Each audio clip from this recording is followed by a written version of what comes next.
정보센터였습니다. 최강 시사.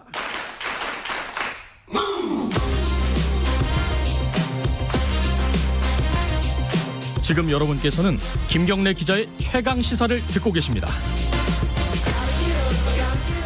지난주도 그랬지만 이번 주도 좀 여러 가지 일들이 많이 있습니다.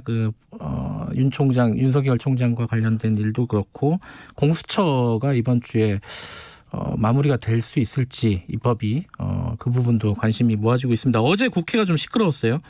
법사위에서 공수처법 개정안, 그러니까 야당의 비토권이 사실상 무력화되는 법 아니냐 이런 해석이 있는 개정안이 소위를 통과를 할 것 같았는데 그것도 이제 좀 어렵게 됐습니다. 야당에서 안건 심사위를 요청을 했기 때문에요. 안건 조정이요. 야당은 강력하게 반발을 하고 있고요. 지금 어제 상황을 오늘은 여당부터 좀 들어보겠습니다. 더불어민주당 김남국 의원 연결하겠습니다. 의원님 안녕하세요. 네, 안녕하세요. 예. 안산 단원을 김남국입니다. 예, 어제 법사위 소위가 굉장히 시끄러웠어요. 그죠? 그 야당은 지금 이 약속 위반이다. 민주당이 지금 합의를 안 지켰다. 이게 협의를 하고 있는 도중에 이 통과시키려고 했던 거 아니냐. 이런 얘기를 하고 있어요. 어떻게 봐야 돼요, 이거? 네, 간사들 간에 어떤 이야기가 오갔던 것으로 보이고요. 예. 나중에 제가 내용을 좀 확인을 해보니까 예. 이제 백혜련 간사가 이야기를 했던 것은 네. 원내대표 간에 오전에 협의가 진행되는 동안은 의결을 하지 않고 기다리겠다라는 취지였다라고 합니다. 예. 그런데 오전에 그 원내대표 간의 협의가 이제 사실상 다 종료된 이후였기 때문에 예. 그 백혜련 간사가 의결을 하겠다라고 하는 것이 합의 약속된 것을 깨뜨렸다라고 평가하기는 좀 어렵다고 보이고요. 예. 그리고 또 더 나아가서 그 의결했던 것들을 의결하는 내용을 보면 5.18 특별법과 관련된 것을 의결을 했습니다. 예, 의결 그걸 먼저 했죠. 예. 네, 그걸 제일 먼저 했는데요. 내용상으로 보더라도 전주의 백혜련 간사님 속기록을 보시면 알겠지만 전주의 간사님께서 전주 의원님이 주장한 내용을 최대한 반영해야 된다라고 하면서 네. 그거를 여러 차례 백혜련 간사님이 주장을 하면서 힘주어 강조했고요. 예. 그래서 결국에는 그 전주의 의원님이 이야기한 부분을 결정을 내릴 수가 없어서 네. 다시 전체 회의에서 이 부분은 논의하기로 하면서 의결을 했던 거였습니다. 네. 네, 그래서 내용상으로 봤을 때도 약속한 것을 위반했다라고 저는 보기에는 좀 어렵다고 보입니다. 공수처법도 어제 의결을 하려고는 했었죠. 그죠? 네, 공수처법도 저희가 이미 소회의를 3차례 이상 토론을 했었거든요. 예. 그래서 여러 가지 쟁점 사안들을 보니까 한 8가지에서 9가지 정도였는데 그중에 2-3가지에 대해서 의원들 사이에 합의가 이루어져서 합의가 되지 않은 부분은 아예 그 쟁점으로 빼가지고 의결을 할 생각조차 없었고요. 네. 의원들 사이에 합의가 된 몇 가지, 2-3가지 쟁점에 대해서만 의결을 하려고 했었는데 그것을 계속해서 이제 그 회의에 참석하지 않고 야당이 오전에 정말 저는 이건 국회 선진화법 명백한 위반이라고 보는데요. 예. 주호영 원내대표와 김도국 간사가 계속 회의 진행하는데 소리치면서 방해하고 그다음에 수십여 명의 10여 명 이상의 의원들이 우르르 들어와가지고 고성으로 네. 회의 진행한 것은 저는 있을 수가 없는 일이 발생했다고 봅니다. 근데 야당 입장에서는요, 이제 원내대표들이 국회의장하고 얘기하면서 밀도 있는 논의를 진행하겠다, 이런 합의가 이루어졌잖아요. 그 부분 약속을 바로 뒤집은 거 아니냐, 이렇게 보는 것 같아요. 이거 어떻게 봐야 됩니까, 이거는? 합의가 진행되었던 것으로 보이긴 하는데, 예. 그러나 우선은 이게 합의의 대상이 될 수가 없습니다.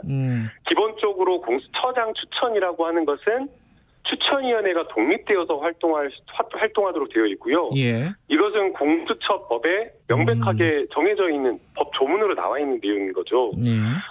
그리고 이제 여야 원내대표 간에 어떤 공수처장 후보에 대해서 합의를 했다고 하더라도 네. 누가 추천위원 중 어느 하나나 누구라도 이건 인정할 수 없다라고 해버리면 사실상 합의가 그냥 아무 의미 없는 것으로 돼버리거든요. 그래서 예. 이건 애초에 잘못된 합의의 대상이 안 되는 걸 가지고 원내대표 간에 합의를 하려고 했다라고 보고요. 예. 그 다음에 이제 그 주말 사이에 진행됐던 내용을 보니까 여야 간에 판사 출신의 어떤 변호사를 공수처장 후보로 합의까지 이르렀는데 예. 결국에는 가족들이 반대해가지고 안 됐다, 무산됐다라고 합니다. 그러니까 뭐 지금 그런 얘기를 해요. 주호영 원내대표가 뭐 이 문재인 정권이 중용했던 법조인들을 써도 좋다는 제안까지 했는데 민주당이 확답을 하지 않고 있다. 이런 상황이었다. 이렇게 얘기를 했거든요. 이건 어디까지 진행이 된 거예요, 이거는? 그거는 제가 확인하지 않은 내용이고요. 네. 제가 앞서 말씀드린 대로 공수처법 제6조 6항에 예. 정치적 중립과 독립을 지켜서 추천위원회가 활동하도록 되어 있고 예. 그다음에 여야가 추천한 추천위원들이 있지만 그건 추천했을 때뿐이고 예. 그 이유는 각 여당의 의견이나 이런 것들을 막 조정되어서 이렇게 하는 것은 있을 수가 없는 일입니다.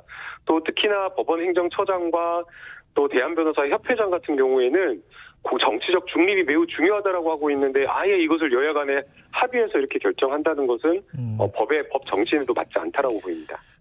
그런 얘기도 했어요. 야당에서 법조 초선들의 광기에 민주당 전체가 끌려가는 지경이다. 이게 아마 김남국 의원을 두고 얘기하는 거일 것 같은데. 저희 그 얘기 듣고 너무 황당했는데요. 예. 제가 그 정도의 힘이 있는 의원이 아니고요. 예. 그리고 그 당내 의사결정 구조라고 하는 것이 그렇게 어떤 한 명의 있는 의원에 의해서 결정되는 것이 아닙니다. 당정청 간의 의견 조율도 수차례 여러 차례 회의를 이렇게 해서 결정을 하고요. 네. 또 의원들 사이에 이견이 있을 수가 있는 거잖아요. 네.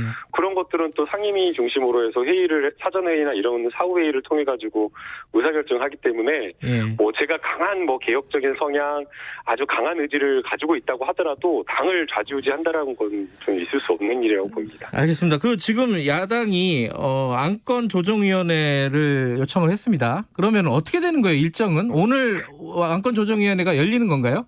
예, 국회법에 따르면 안건 조정위원회 위원들을 6명으로 하는데 여당 소속 의원 3명, 그다음에 야당 위원 소속 3명이 그렇게 되도록 되어 있습니다. 그래서 사실상 반으로 되어 있다 보니까 안건조정위원회에서 합의가 안 되면 처리가 안 되는 그런 상황이었는데요. 그런데 지금 그 구성으로 봤을 때에는 야당의 그 개혁적이라고 할 수 있는 민주당과 어떤 정책이나 정치적인 어떤 생각을 같이 하는 그런 야당이 있을 것으로 기대하고 있기 때문에 안건조정위원회에서 90일 동안 심사하는 그 기간을 소비하진 않을 걸로 보입니다. 그러니까 열린민주당의 최강욱 의원이 안건조정위에 들어가는 거잖아요. 그죠? 네, 법사위는 그렇게 될 것 같습니다. 그렇게 되면은 바로 통과가 되잖아요. 그러면은 이게 이제 야당 입장에서는 이게 90일짜리 안건조정위원회인데 한 30분 만에 끝나는 거 아니냐 이런 불만을 가지게 되는 거 아닙니까? 야당도 그것을 알고 했던 것으로 보이고요. 최대한 그냥 시간을 끌겠다라는 그런 전략인 것으로 생각하고 있습니다. 그러면 안건조정위원회를 통과를 하고 오늘 법사위를 통과를 하는 겁니까 그러면은? 네, 법사위 전체 회의가 또 10시에 예정되어 있습니다. 원래 이제 예정되어 있던 회의이고요. 낙태죄 공청회와 관련된 내용을 공청회를 진행하기로 했는데 공청회와 더불어서 여러 가지 안건에 대한 심사와 의결도 할 수 있기 때문에 아마 같이 함께 진행될 것 같습니다. 필리버스터 한다 그러잖아요. 내일 본회의에 만약에 상정이 되면은 그죠? 네. 야당에서 그건 어떻게 대응할 수 있는 방법은 없는 거죠, 그죠? 이제 필리버스터는 국회법상에 보장된 권리이기 때문에 토론을 할 수 있는 것으로 보이고요. 야당에서 토론에 참여한다라고 하면 여당에서도 필리버스터를 준비를 해서 국민들에게 왜 이러한 개혁 입법이 필요한지를 충분하게 알리고 21대 첫 정기국회에서 사실은 법안, 입법으로 성과를 내야 되기 때문에 그런 것들을 좀 국회 본회의장에서 국민들에게 좀 적극적으로 알리고 싶은 생각입니다. 그러면 이제 그 다음 날, 그러니까 10일에 임시국회를 요청을 한 걸 보면은 민주당에서 그럼 10일 날 통과시키겠다는 의지다 이렇게 보면 되나요? 예, 그러니까 필리버스터를 계속 한다고 하더라도 24시간 9일까지밖에 못하는 것으로 되어 있기 때문에 정기국회 끝난 다음에 임시회의를 소집해서 통과시킬 전략을 지금 원내대표단에서 이제 생각하고 있는 것 같습니다. 일단 어떻게 됐든 간에 10일 날 공수처법 개정안이 통과된다 이렇게 보면 되나요? 민주당 입장에서 보면은 10일까지는 통과될 수 있을 것으로 생각하고 있고요. 경우에 따라서는 필리버스터가 일찍 종료된다라고 하면 9일 본회의에서 통과될 수도 있을 것 같습니다. 알겠습니다. 다른 것 좀 여쭤볼게요. 그 윤석열 총장 그 징계 관련해 가지고 그 판사 사찰 의혹이 있잖아요. 그 법관 회의에서 이 부분이 결론이 안 나버렸어요. 그러니까 입장 평형하는 거에 부결이 됐단 말이에요. 이렇게 되면은 윤석열 총장한테 사실상 유리해진 국면 아니냐 이렇게들 해석하는 쪽이 있던데 어떻게 보십니까? 그렇지는 않아 보이고요. 네. 어제 그 법관 정보 수집에 대해서 비판하는 의견이 상당히 많았다라고 합니다. 네. 부적절 이 검찰의 법관 정보 수집하는 것 자체가 부적절하고 네. 이것은 무리하게 법관 리스트 예전에 사법농단이 있었을 때 법원행정처에서 잘못했던 그러한 것을 반복한 것이다라고 하면서 비판이 많았다라고 하고 있고요. 예. 다만 이것을 의결해가지고 딱 공표하지 않은 것은 이미 지금 행정법원에서 재판 중인 사건이 있고 네. 또 향후에 징계 의결이 어떤 식으로든 된다면 거기에 대해서 또 윤석열 총장이 소송을 하겠다라고 하고 있어서 새로운 소송도 또 이렇게 진행될 이유가 있기 때문에 네. 이런 부분에 대해 재판에 영향을 미치는 것은 적절하지 않다라고 판단을 해서 판산 법관 회의에서 공식적인 의사표명을 하지 않았던 것으로 보입니다. 그러나 분명한 것은 네. 해당 그런 어떤 세평 정보를 모으는 것에 대해서 네. 부정적과 비판적 의견이 줄이었다는 것입니다. 네. 징계위 관련해서요. 지금 10일 날 예정이 돼 있는데 윤석열 총장이 징계위원 명단 누가 이제 징계위원이냐 요거하고 감찰기로 공개를 해달라고 지금 얘기를 하고 있지 않습니까? 이건 방어권 보장 차원에서 공개를 해야 되는 거 아니냐? 뭐 이런 주장인데 이거 어떻게 보세요? 지금까지 단 한 번도 징계 들어가기 전에 징계위원 명단을 공개한 적은 없었던 것 같습니다. 저희가 많은 행정 심판 소송이나 이런 것들 징계 가지고 다툰 적이 많았었는데요. 예. 절차 시작 전부터 그렇게 징계위원 명단을 공개하라고 한 적이 없었고, 예. 만약 그런 식이라고 하면은 이제 수능이 끝나가지고 수시 곧 있을 텐데 수시 보는 학생들이 학생 학교에 면접 교수 위원들을 빨리 명단을 공개해라라고 요청을 한다거나 아니면 취준생들이 기업에 입사를 하면서 면접위원 명단을 공정하기 위해서 공개를 하지 않으면 문제 있다라고 이렇게 지적하는 거 다를 바 없어서 이것은 좀 타당한 지적은 아니라고 보이고요. 예. 그리고 특히나 지금 심각한 문제가 징계위원회의 독립된 활동이 보장되지 않는다는 게 오히려 심각한 문제입니다. 검사가 지금 3분이 들어가도록 네. 되어 있는데요.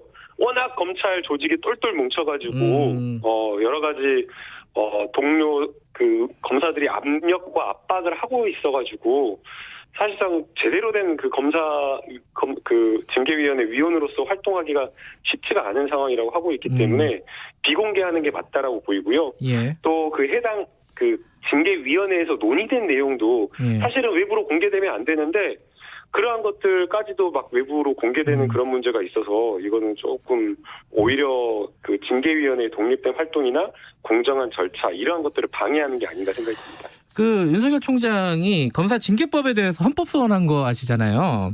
예. 근데 이게 이제 사실상 법무부 장관이 검사, 판사 역할 다 하는 거 아니냐. 지금 징계법에 따르면은 위헌 소지가 있다. 이런 주장인데 이거 어떻게 보십니까?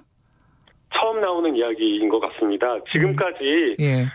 모든 징계위원회 검사에 대한 징계와 이러한 것들을 그렇게 해왔었는데 이제 와서 그런 주장을 하는 게 적절하지 않다라고 보이고요. 예. 징계라고 하는 것은 인사권에 포함되어 있는 하나의 내용 중 하나로 볼 수가 있습니다. 그래서 당연히 인사권을 가지고 있는 법무부 장관이 징계를 하는 것인데 그걸 가지고 안 된다라고 한다면 인사를 하지 말라는 것과 다를 바 없고요. 또 특히나 여러 잘못된 구성원에 대해서 징계와 감찰을 할 수가 있어야지 조직을 운영할 수가 있는데 네. 그것은 사실상 그냥 검찰을 마음대로 할 수 있게 해달라는 주장과 다를 바 없기 때문에 타당한 주장은 아니고 이것은 오히려 좀 이렇게 징계위원회 질질 끌려고 하는 그런 목적이 있는 것은 아닌가 생각이 듭니다. 기각될 걸로 보십니까? 헌법소원은? 네, 기각될 걸로 보입니다. 알겠습니다. 오늘 여기까지 듣죠. 고맙습니다. 네, 감사합니다. 예. 국회 법사위원 더불어민주당 김남국 의원이었고요. 김경래 최강시사 1분 여기까지 하죠. 2부에서는 부동산 문제 좀 다뤄보도록 하겠습니다. 잠시 후 8시에 뵙겠습니다.